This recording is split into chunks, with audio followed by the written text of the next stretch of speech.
सिन्नर बस स्थानक येथे शरद शिंदे पाटील यांच्या नेतृत्वाखाली धरणे आंदोलन सुरू।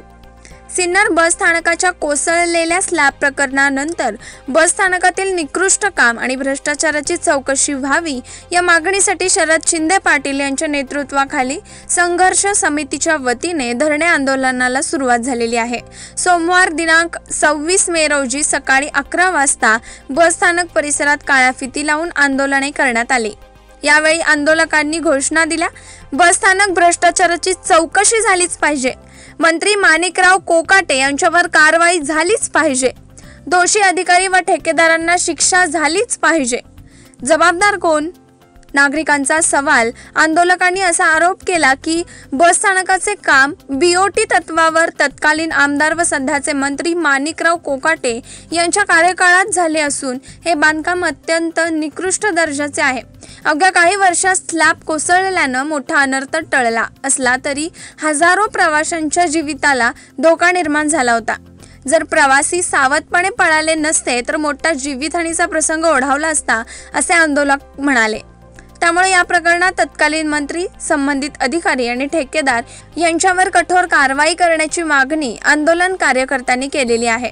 5 दिवसाचे आंदोलन अभिनव आंदोलन पद्धती संघर्ष समितीने जाहीर केला आहे की आंदोलन 5 दिवस वेगवेगळ्या स्वरूपात चालवण्यात येईल। सोमवार काळ्या फिती लावून धरणे आंदोलन, मंगळवार भीक मागो आंदोलन, बुधवार ढोल बजाओ आंदोलन, गुरुवार तिरडी आंदोलन, शुक्रवार मुंडन आंदोलन।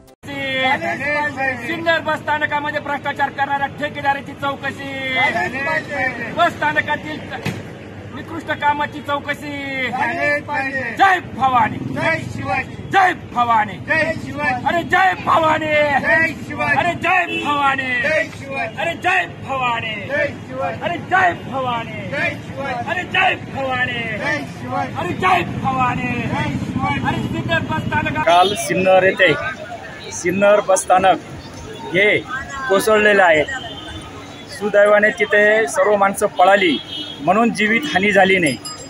सिन्नर बस स्थानक हे मंत्री माणिकरावजी कोकाटे यांच्या कार्यकाळामध्ये बांधलेलं आहे।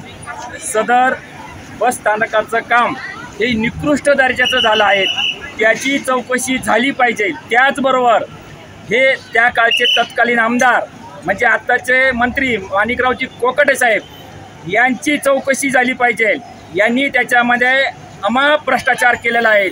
त्या काळामध्ये असलेले आमदार माणिकरावजी कोकाटे साहेब, संबंधित अधिकारी आणि ठेकेदार यांच्या या भ्रष्टाचाराची चौकशी झाली पाहिजे आणि तातडीने चौकशी करून त्यांच्यावरती कारवाई झाली पाहिजे। या मागणीसाठी आज इथे आम्ही धरणे आंदोलन केले होते 11 ते 12 या दरम्यान आणि नायब तहसीलदार यांनी येऊन आमचं निवेदन स्वीकारलेलं आहे। म्हणून आजचं आम्ही आंदोलन स्थगित केलं आहे।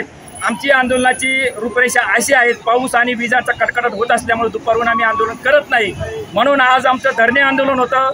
उद्याकडे आमचं भीक मागं आंदोलन आहे, त्यानंतर आमचं ढोल बजाव आंदोलन आहे, त्यानंतर भ्रष्टाचाराची तिरडी आंदोलन आम्ही इथं काढणार आहोत।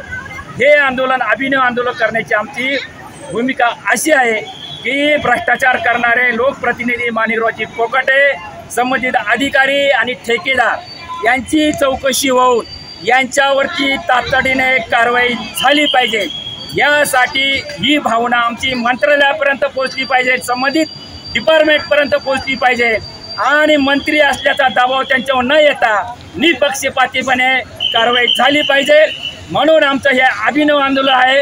या उपरे जर आम्हाला न्याय मिळाला नाही तर मग मात्र आम्ही मंत्रालयापुढे आमरण उपोषण करू, याची शासनाने दखल घ्यावी।